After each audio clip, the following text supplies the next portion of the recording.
Welcome to the second episode of The Balcony. Today, we have a great idea. I think that it's really hard for you as a listener, as a viewer, to really connect with us if you don't know our story, if you don't understand our perspective, and sort of see where we're coming from. And so that's why we want to take some time today to talk a little bit about our experiences moving from Japan to California, both as minors at the same time. So I guess the story starts in 2018 then. 2018, Danny has just graduated high school. Congratulations. Yay. I just finished sophomore year. So this was an international school in Nagoya. And high school is a little bit of a touchy subject for Danny. I think it is for everybody in a way, Yeah, it is for everyone, but I think you had a particularly interesting I did have ride. Yeah, it was an interesting ride with interesting fellows, Yeah. I think we all were a bunch of dumb teenagers doing, testing out life, but that's all I have to say for now. I've forgiven everybody, Yeah. Love Definitely more stories on that later. Yeah. But for now, we're jumping on to Danny's graduating, all right? He gets into Cal State Long Beach. Danny's pumped. He's excited. He's like, yeah, this is my time to, go to college. We've all been there. You finish high school, you're starting college, and they're selling you the idea that somehow this is going to be the best 4 years of your life. I hope it's not for anybody the best 4 years of their life, regardless.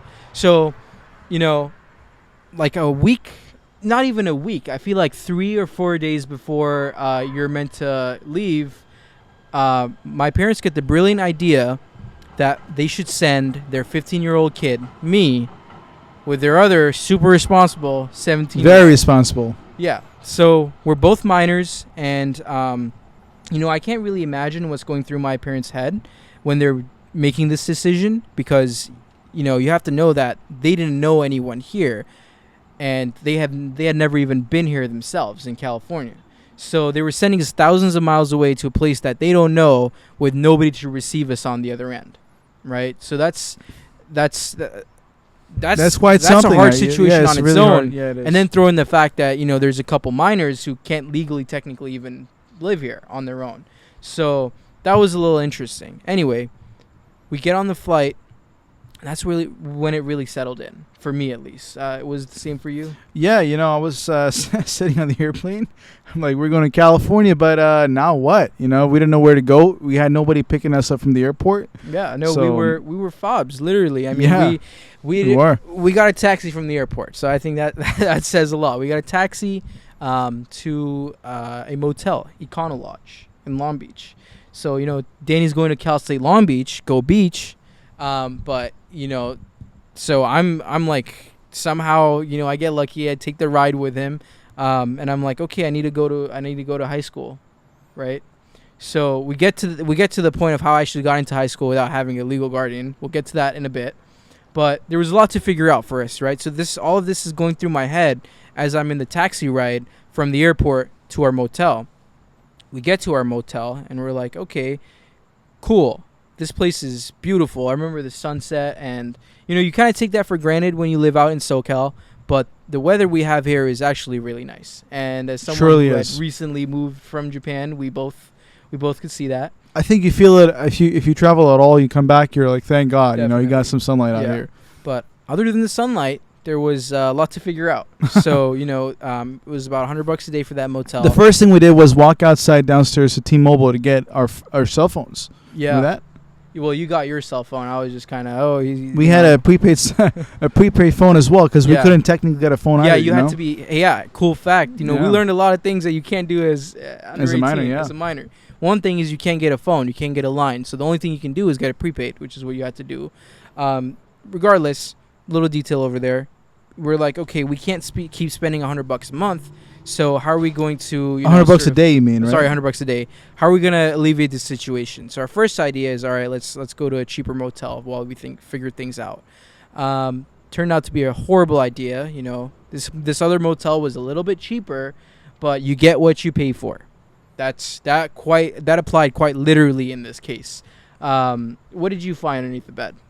I found maybe wigs, maybe, some really strange things, maybe, sexual objects too. Don't want to get in detail. It was horrible, I mean, I didn't see any wigs, but there were an awful ton. I saw some, man. Trust me, it was horrible. And there was some blood on the mattress. It looked like, what was it, cum stain on the pillow? Okay, regardless, we enough said. We couldn't be living here, right? We not even one night. We couldn't sleep there. So we were like, okay, we got to figure this out. Our mom gives us a brilliant idea. She says, hey, go to the mosque, right? And she's very religious. And, part of that, I guess, it did still help us out, that advice. We went to the mosque, and that's where you did something pretty cool, right? Yeah, well, I was, I think I've always been a guy who's very, keeping an eye out on society, just predicting who is who, And I saw some folks that I thought would be a nice target. Not the first people I asked this question, which is really weird if you think about it now. I said, hi, guys, I just got here. Could I stay at your crib for a while? Just like that. And these guys were like a bunch of students living together.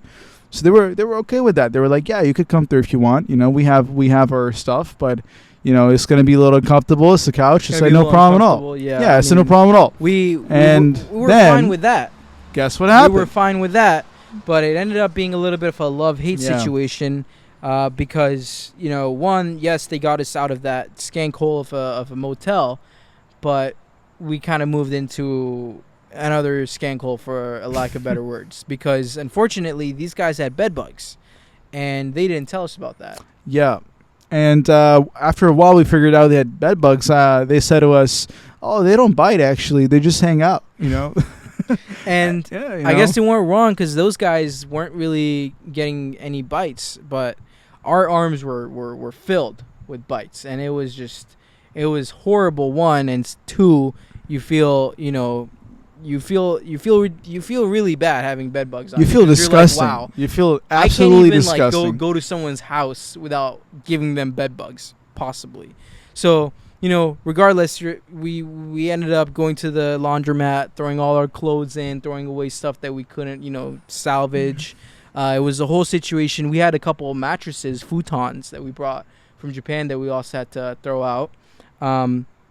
But regardless, so it's our first month here, first 3 weeks actually, and we're already on to our third living situation now, because we're moving out of these people's place. They never charge us rent or anything like that though, so they were good people. And they were awesome people. Like who allows random people to walk in your house? No one does that. Yeah. So I still appreciate them for that. But this goes back to the fact that if you go to a church, a synagogue, or a mosque, I think you'll find some really beautiful people out there. Not saying that everybody's beautiful out there, but there are some people that really do help you out for really nothing. Regardless of whatever community you're a part of, just knowing that if you're in a new place and that community is present there, you can always try to leverage that and use it as a resource. But I think the most important part is giving back too. Once you have something and you're able to help somebody out in the smallest way possible, I think you should. Totally. So moving on, now we're on to our third living situation. Another Indian guy goes to Cal State Long Beach, and don't mean to drag anyone through the mud, but this guy he wasn't necessarily the nicest person. Yeah, he was weird. He had a girlfriend back home, but he was super interested in trying different cuisines, as he said. Literally, he said there's nothing wrong with trying different cuisines. Quote. That's what he said. Yeah, well, to give a little background, we were standing on the balcony, and just having a little chit-chat, seeing who this guy is. Turns out there's some girls walking by. It was a blonde girl or something. And he said, check that cuisine out. She's kind of good. And it was just like, what? What did I just hear, man? What was that? Well, I mean, long story short, this guy was a real penny pincher. Was a pain in the ass to live with. And we all figured out it wasn't going to happen, within the first 2 weeks of being there. I think it was a week. A week or 2 weeks, it was pretty short. And so we start going through online listings, and we find another listing for someone who was trying to rent out a room in the same apartment complex. So let's say this person's name is Y, right? Y, because that's the first letter of Y his. is the first letter of their name. Yeah. But, okay, so was a great help. I'm not gonna lie. We ended up having a falling out at the end, but in the start, it was we had a great start. This guy wanted to make $200 trillion. He did say that, which I still think is ridiculous, because I don't know if there's that much money in the entire world's economy. 200 trillion. We don't even have a trillionaire right now. But regardless, from that point, he was a good guy. you got to tell his method first. He wanted to trade. He wanted to. He said he's going to make $20 trillion through trading. He's a 25-year-old guy. He used to work at T-Mobile, right? Yeah. Kind of a sales guy. I think I give him credit for trying hard to get in life. I definitely think he was a go-getter. He wanted to, and for what it's worth, he did help us out. I was 15 and you were 17, so there was no way for me to get into high school without having a caregiver, and a caregiver had to be over 18. And this was the only person that we could ask for, and so he ended up being really helpful in that respect, and he was my caregiver throughout high school. Even though halfway through we had a fallout, so I started my third year, my junior year of high school. He got me in, started off my junior year. About 9 months of living with into living with him, he's trying to throw hands at Danny over a few $100, a few situations going on, and we realized that it's no longer possible for us to continue that situation. So Danny pulls a great trick over here. What do you do? What was your next move on the chessboard? It was called checkmate, really. So I checkmated myself. Here's what I did. I contacted those guys I spoke to earlier, the Indian guys, right? Who gave us bed bugs. Yeah, who gave us bed bugs. And I said, guys, I know you live close by. Can I move in with you guys, please? They're like, whoa, yeah, bro, for sure. Just like they did before. They're like, sure, come on in if you want. And then I just go to their spot. I don't look at the rooms. I think at this point Danny is so fed up. Yeah, I'm so done with this guy that he does not care where he's moving into. Yeah, he literally doesn't. And I guess it was my fault. I decided to take a nap that day, but I paid for that, because next day we're moving into a 2-bedroom apartment with 10 dudes. No kidding, 10 dudes, 2-bedroom apartment. It was horrible. 5 dudes in a room, and these aren't big apartments. So that was a really, really rough situation. Oh God. Yeah, literally, you're laying down, you're sleeping, and you're like, oh, to the left I got feet, to the right I got more feet. Like, damn, I can't be sleeping like this on the floor. It was ridiculous. But that was just for a week, I think. That right? I think that situation, it took us like a month and a half to find. Oh yeah, we had to get out of there somewhere as well. We had to find a spot. So it took us a while. We were stuck in there. But yeah, moving onwards, COVID happened. We get to 2020. COVID happens. Dude, during COVID, I think that was a very interesting time. We saw a lot of panic, right?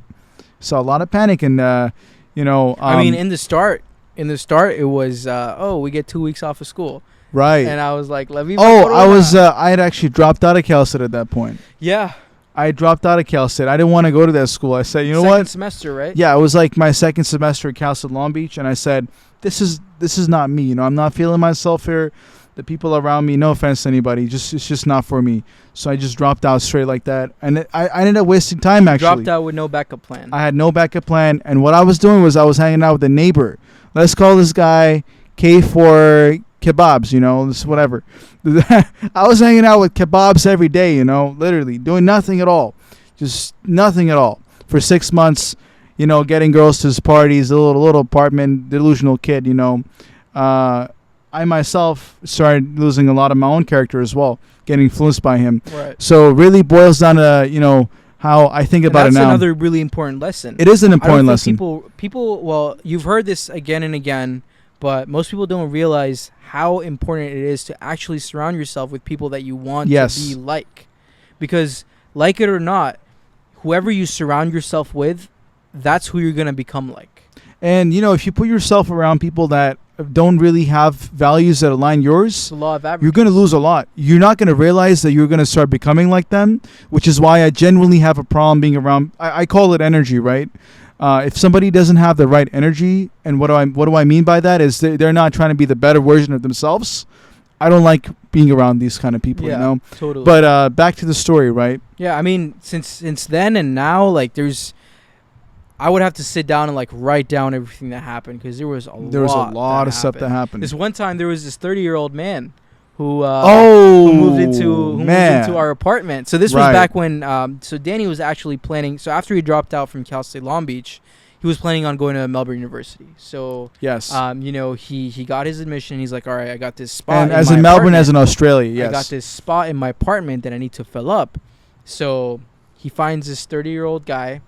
And this is no average 30. Man, this guy over here walks inside. First you meet him, you know, you're like, this is a normal guy. You know, there's nothing wrong with this guy. 30-year-old virgin right here. That's so we have a little conversation. He sees a bunch of girls come around the apartment. He's like, Danny, I got to tell you something. Like, you know, what's going on with this guy? He's like, I've never done it. I said, done what? And I've never had sex before. You know, it was a little bit of. I mean, I think at one point he even asked you to show him with a banana and a condom. Yes. Right. He asked you to. He did ask me to show him how to put a condom on, and to brief it down. Let's say. I think that's where we draw the line, right? Yeah. Let's not. I didn't do anything. What the fuck? I didn't show him how to do the banana. You draw the line. You don't. I drew the line definitely. I mean, I didn't want to hang out with this guy at all. But before I knew how weird he was, next thing you know, this guy has some friends over, and he's smoking some weed. He's having some edibles. A couple hours later, I see him sleeping on the kitchen floor, right? And I'm like, this guy just moved in. You know, he should be sleeping on his bed. Why? Nothing wrong with the edibles, but it's just him acting in a certain way. Well, I mean, we're getting on with this story. If you're him, there's definitely something wrong with edibles for you. Yeah. But so I wake him up. I'm like, yo, bro, I think you need to go sleep on.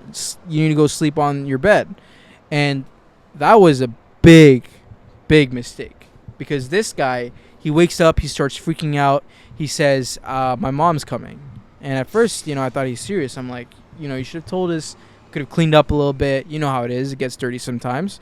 But then I realized, he's not really in his He kept right repeating mindset. himself. He kept repeating himself. Yeah. And then he's like, I need to go back. And I'm like, no way. I'm 16. I'm like, there's no way I'm going to let this guy get behind the wheel at 12 in this state, right? But he keeps insisting, and it comes to the point where my only option is to literally call his mom. So I end up calling his mom on his phone. I tell his mom that he's doing weed, right? His brother-in-law pulls up, who also I think employed him at the time. I think he was working at a cotton candy shop in a mall for his brother-in-law. Right.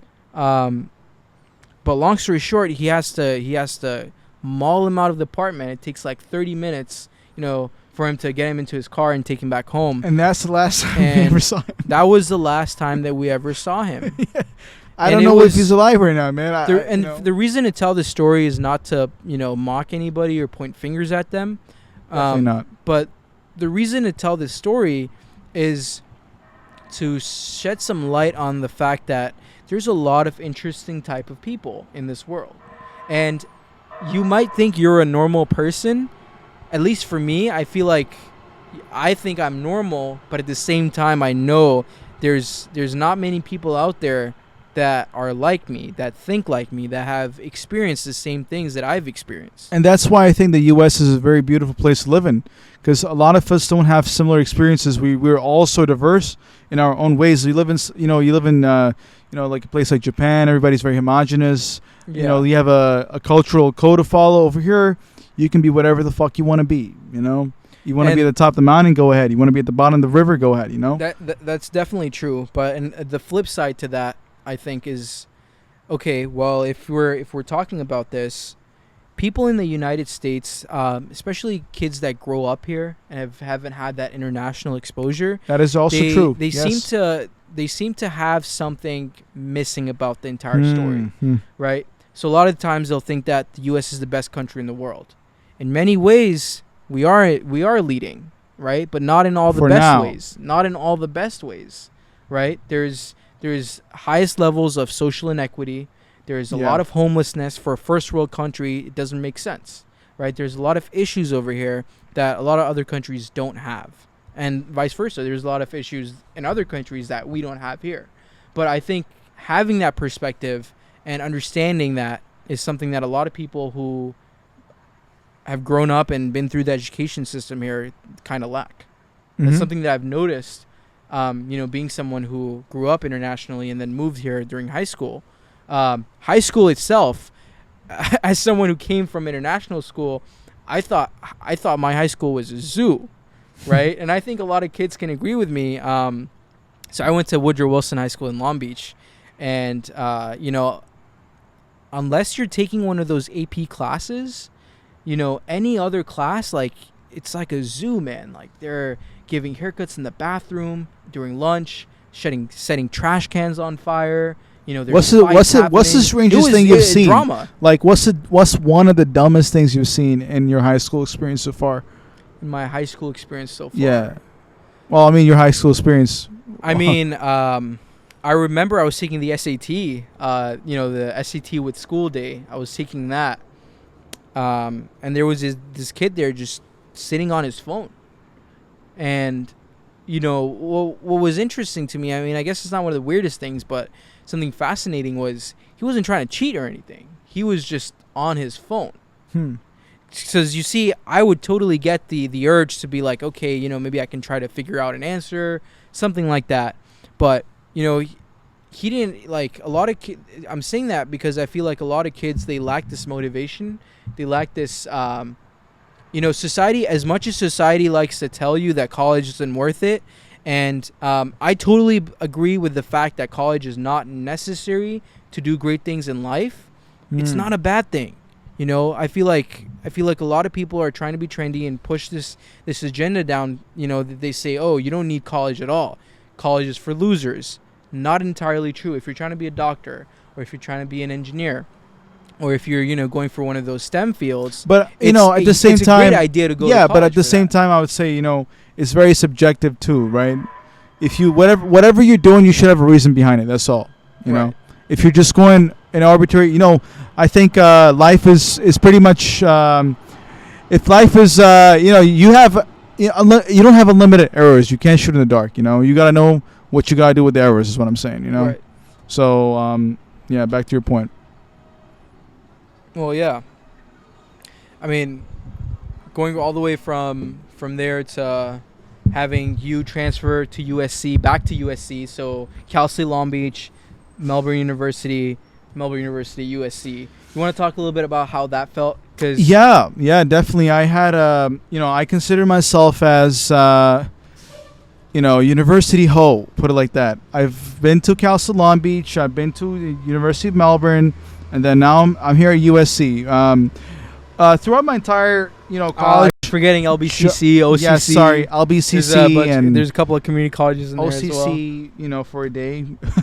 That counts. But, got your ID. What I will say is, what I've learned is you can learn anything you want if you genuinely want to learn it.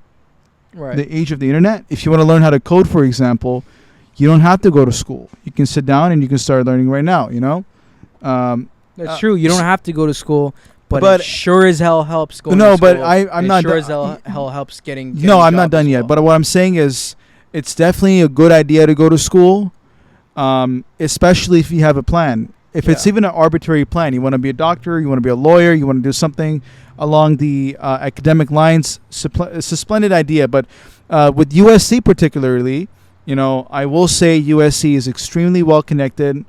And it is different than most of the schools Cal State Long Beach for sure, and University of Melbourne as well. It's different in the way how people are so connected. I think you have alumni it's all about helping you out. The special thing about USC is that everyone is really sort of willing to help you. You just kind of have to. You just gotta ask. You just gotta ask. Look for help in the right places, and there's a plethora of services and an entire network really set up. But here's the thing, they're gonna wait for students who want to find it. They're not gonna push it to you. They're not gonna tell you exactly what it is or where it is. But if you show that passion and you show that drive and that commitment to do something and go meet to someone and go talk to someone, there's a lot to benefit from.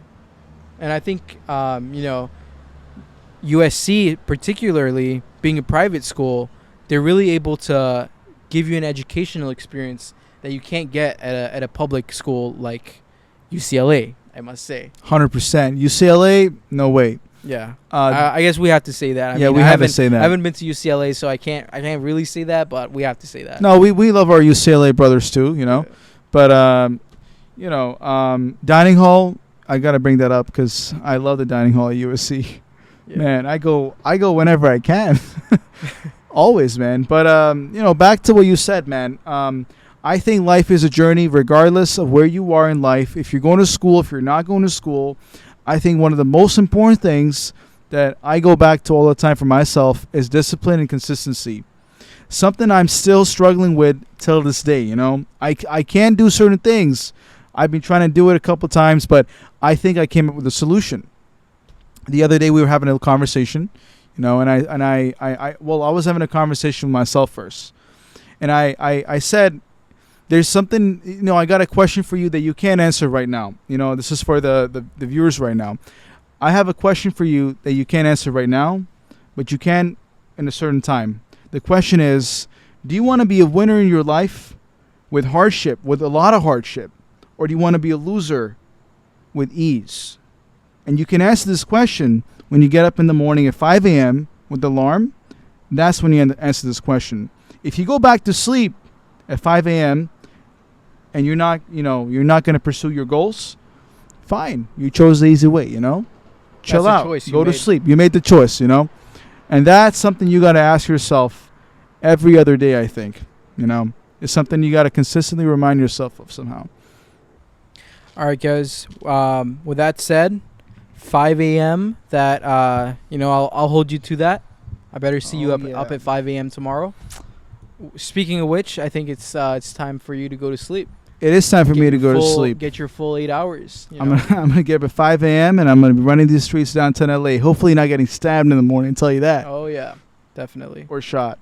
Worst. All right, guys, we've had you long enough, so we'll let you go. But definitely keep an eye out for the next one. I really do think you guys are gonna like that one. Thank you, guys. Please just subscribe and try to be consistent, you know? Try to be consistent, right? All right, guys. Peace out. Peace out. From the balcony. From the balcony.